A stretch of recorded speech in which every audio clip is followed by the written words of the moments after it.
Stove is lit. Let's cook it. So here it is. Single top and double ride.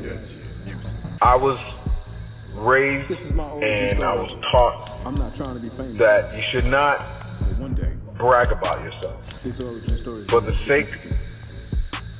sake of the stove and for the legacy of my children, knowing where they come from, and for those who are listening, let me tell you a little something about myself. Here is a quick snapshot of history. My name is Anthony Bennz. I named myself Robert because Bronx Lebanon Hospital, 1971, lost my birth certificate, and my birthday was supposed to be August 21st, but it was August 20th for the longest time. I fixed it, but they never fixed it, and so it stayed August 20th. They changed my name to Boy Bennett, and when I finally got my birth certificate at 19, 20 years old, they wouldn't put my middle name in there, which is Robert, because my grandfather passed away, and I always wanted to remember him. So when I was putting my official name, Anthony Bennett, on my birth certificate, I wanted it to say Robert. They left it out. I have no idea why, but I will always be Anthony Robert Bennett. I go by Tony Bennz. I was born 1971. Yes, like I always say, Richard Nixon was president. I'm young at heart, but I'm an old soul. I may look younger than what I am, but trust me, I am all of the 49 years old that I am by the time of this recording. No brag, no humble brag, no shade on myself. I know who I am. I'm a man of God, I'm a husband of one, and a father of five. Very, very grateful for my wife, J.Etienne Bennz, my sons, T.J. Bennz, Tony Jr., Curtis Bennz, Micaiah Bennz, Sean Bennz, and J.B. Bennz. So, born and raised in the Bronx, New York, lived on Morris Avenue, lived on Clay Avenue, went back and forth to Harlem, NYC, where my pops was from, Raymond Bennz, and where my cousins Vanetta and Sandrina and Kevin was at. But I mainly grew up in the Bronx, in the South Bronx. So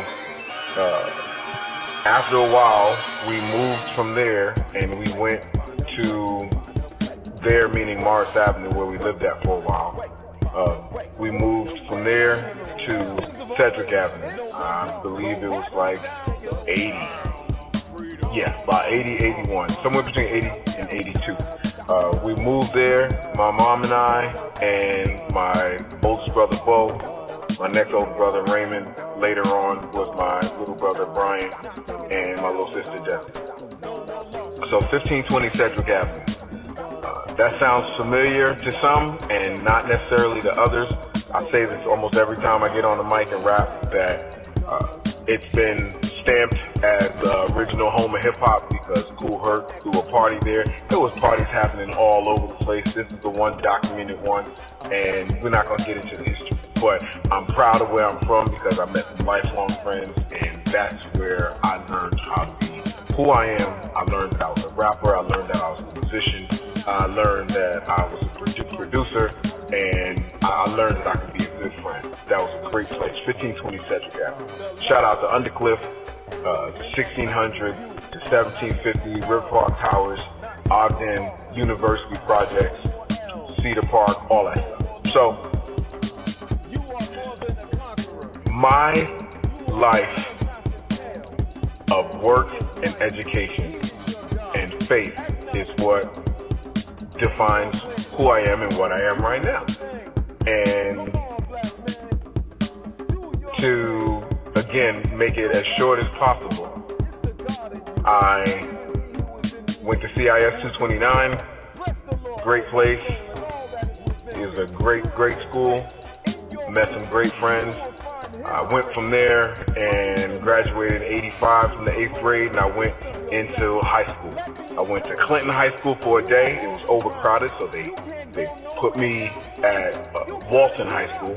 Walton High School, I was there for, and it wasn't even a year before I was hanging out and, running with a crowd. And one day I picked up a knife, and the knife was just a knife. I mean, think about it. Walton High School, back when I was there, man, it was thugs. we didn't even call them thugs and gangsters. We called them hoodlums, right? You had the guards and the earths. You had Decepticons. You had all types of people rolling in, right? So from there, I was rolling with this crowd. We was just kids. I put the knife inside my backpack. So we're running because we're not cutting class, but we're late for class. So I'm running up the stairs. Guess what falls out of my backpack and who's walking right behind us? The assistant principal. So Lil Anthony is what some people call me. Not Tony. I wasn't Tony yet. But Lil Anthony had a knife fall out of his bag. Never been suspended before a day in my life. So out of all the thugs, drug dealers, and all types of people that are, sticking up people, stick up kids and everything, the knife falls out of my pocket. My backpack. And guess who got suspended? Hurt my mother's heart, but, she's been through enough to know, you know what? He's a good kid. I'm pretty sure he's telling me the truth. He just had a knife. I wasn't gonna kill nobody. I just picked up the knife, thought it was cool. From there, I got sent to Morris High School. So I was there for a little while. I believe one of the sisters from SWB went there, and I'm pretty sure I knew her, but back then, who knows whether we even remember each other. I don't know any interaction. I knew Lord Finesse went there. A couple other people went there at the time I was there. So that was from 86 to 88. And from there, my mother moved us to Staten Island. So actually we moved to South Jamaica, Queens. And from there, I commuted from Queens to the Bronx every single day. And then my mother just kind of moved us to Staten Island. I guess my Aunt Nina was out there and she heard it was a nice place. So Staten Island is, Mariners Harbor, shout out to Jungle Nils, West Brighton, Park Hill, Stapleton. These are the places. I went to Port Richmond High School. And for Port Richmond, myself and my play cousin Darian, that's my brother. Blood don't change anything between us. We family. But he lived with us, and we went to Port Richmond High School for 1 year. So I was not able to be with my original graduating class when I went to Walton, or my friends that I made in Morris High School. Shout out to Wonder Love Dan, Leon and Eileen and Taboo and all my peoples there. Rest in peace, Shamika. I wasn't able to graduate with them, so I graduated on Staten Island at Port Richmond High School. So as you can guess, I probably ran into quite a few people that were significant and influential in hip hop and music right now, including the Force MCs and a couple other people that was popping around that time in the late 80s, early 90s.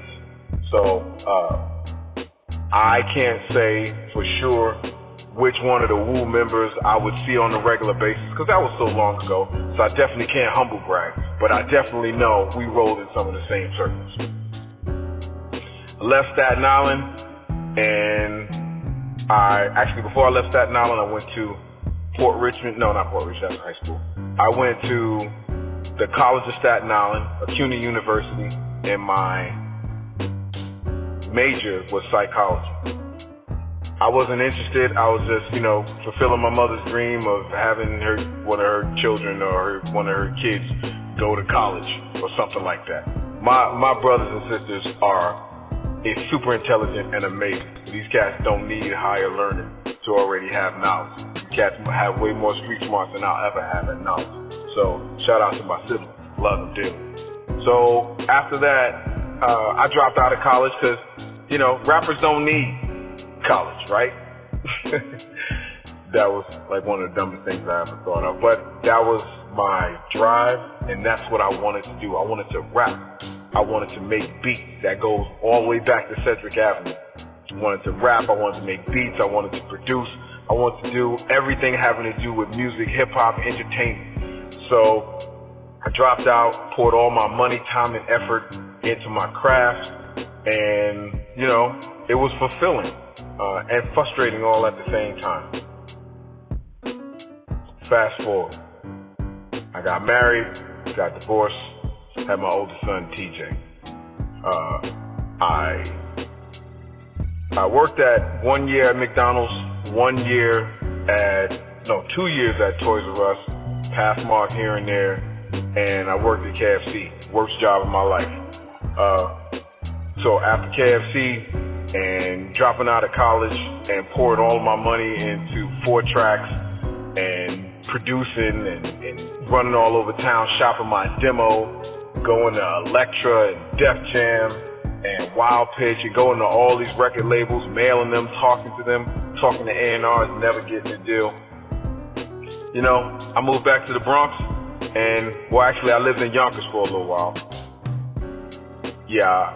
I lived in Yonkers for a little while on Locust Hill, that's near School Street, and that's near Warburton Avenue, and near the projects, and that was an interesting time too.